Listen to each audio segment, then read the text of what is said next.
Hey there, thanks so much for joining me for another video. My name is Aaronino and today we're having fun painting quick and easy abstract flowers. So let's just jump in and get started.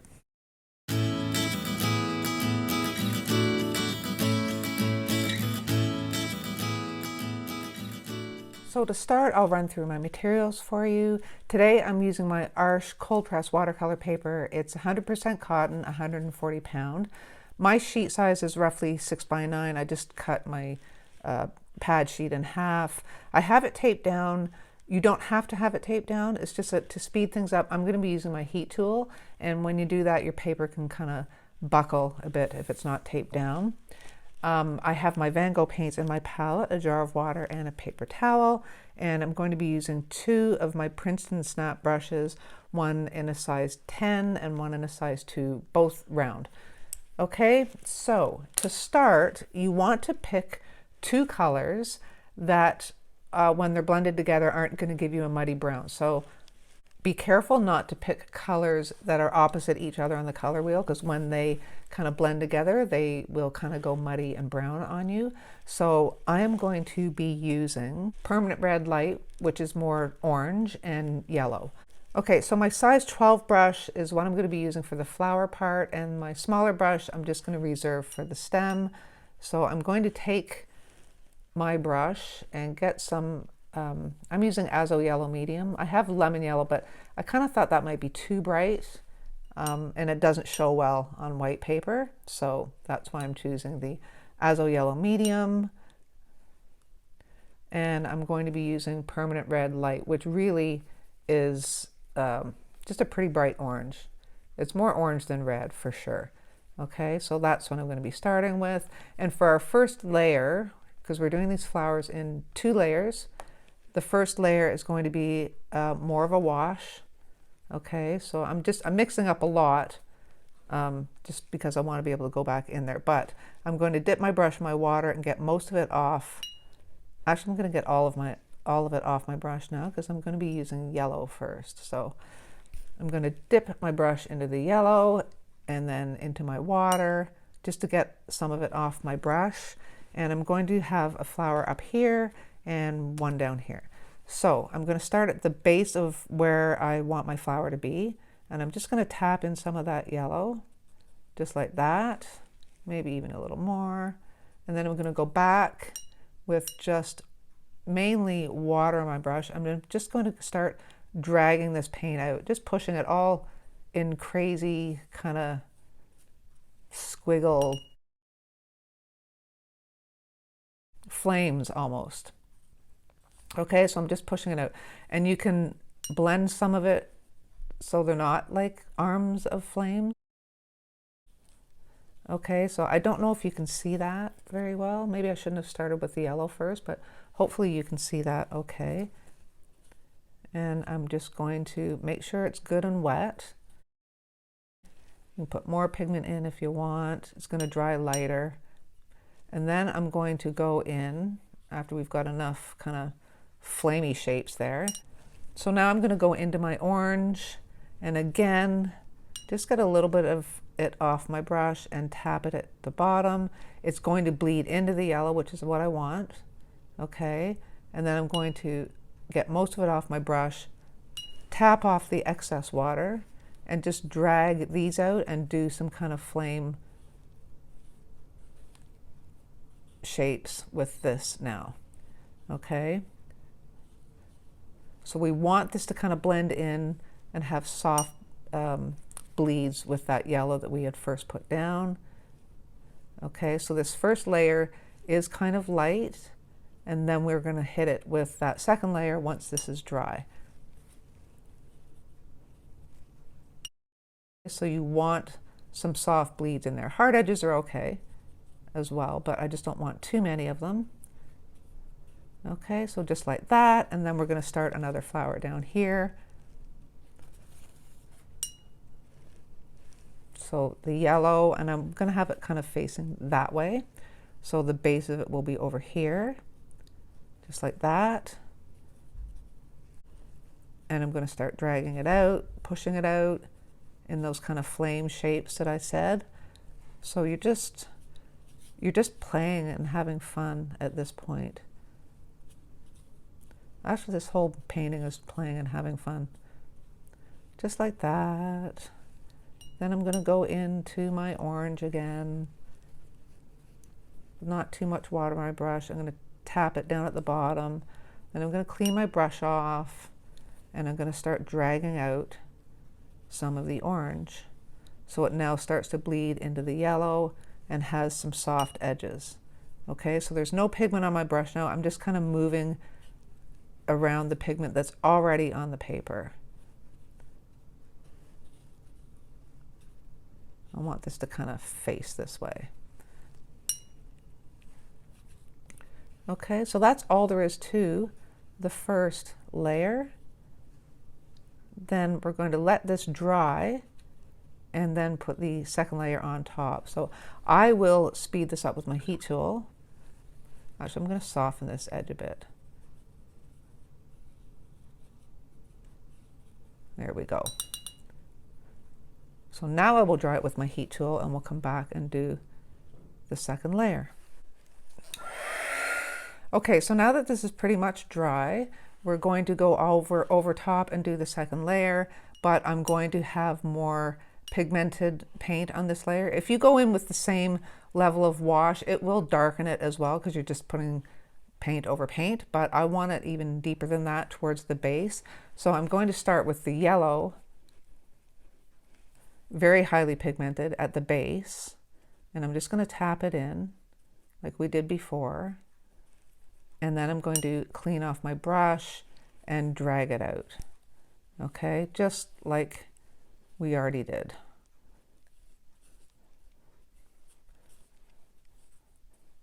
But you can see it's a lot more pigmented. Okay, but you don't want to cover up any of the soft bleeds, not any. You don't want to cover up all of the soft bleeds from the first layer, but we want to have a definite second layer, so a distinction from the first layer, if that makes sense. So I'm going to tap the orange in now, like that. So this is highly pigmented, not a lot of water, basically.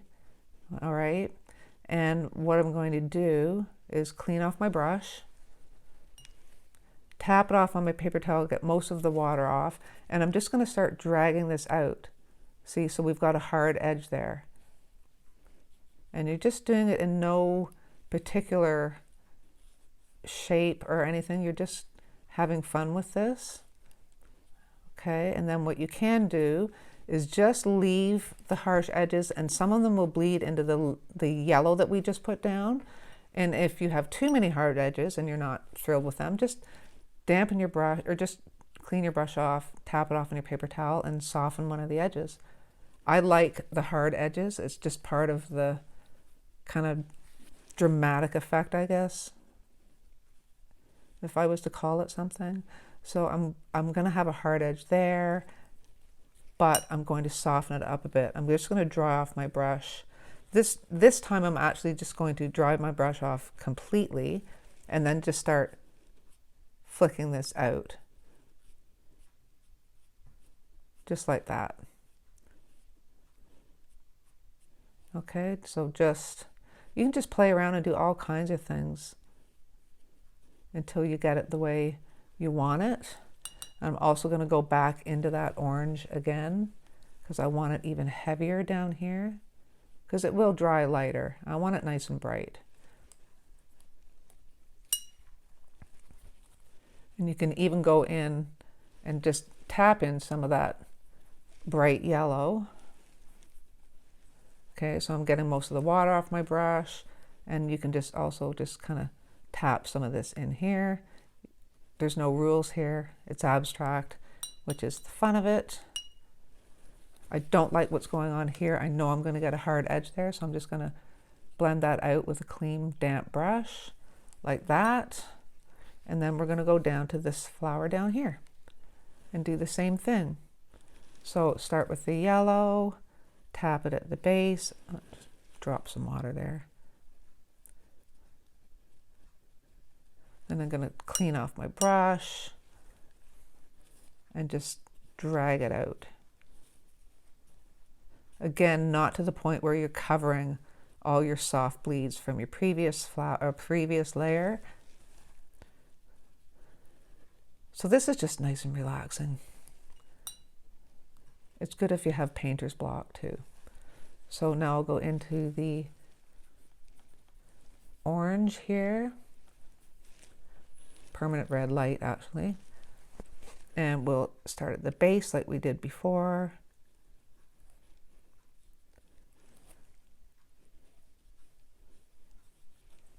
I'm going to clean and dry off my brush.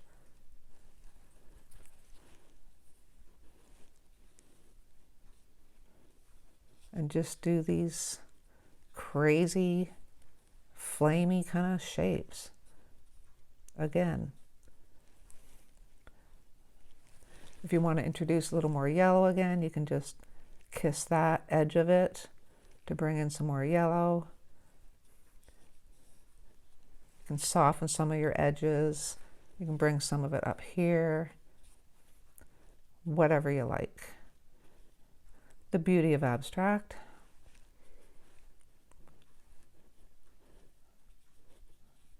Okay, so I think that's good. And I want to go in, actually I'm going to put a little bit more orange down here.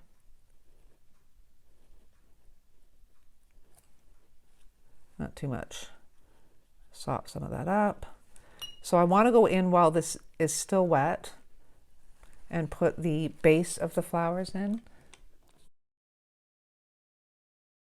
Okay, so I'm going to use my number 2 and I'm going to go into straight black, and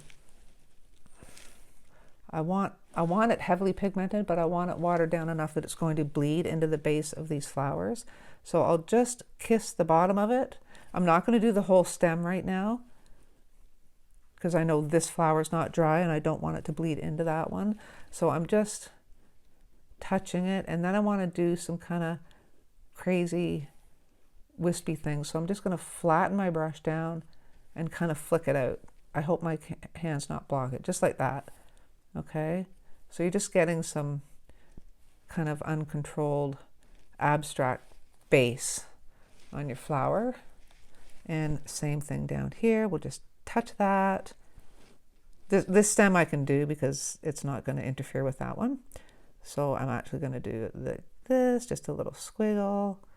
Then I'm going to do some kind of wisps coming out. Just flick it, just like that, just so it's not contrived. And I think I'm okay to draw that stem down now, because I don't think this has actually had a second layer right there. So I'm just going to take this stem to the top of that flower, just like that, and then come out here.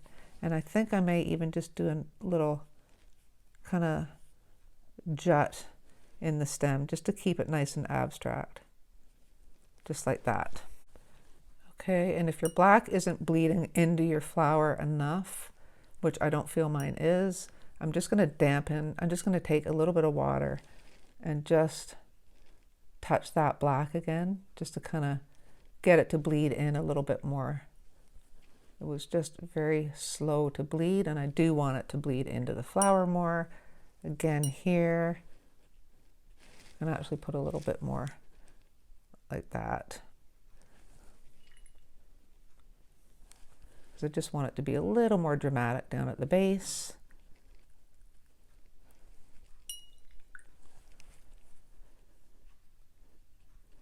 So there are your flowers. Let's take the tape off. I didn't center this on the sheet very well, but what can you do? So there you go. There are your abstract flowers. They're super quick, easy, and fun to do, and pretty relaxing.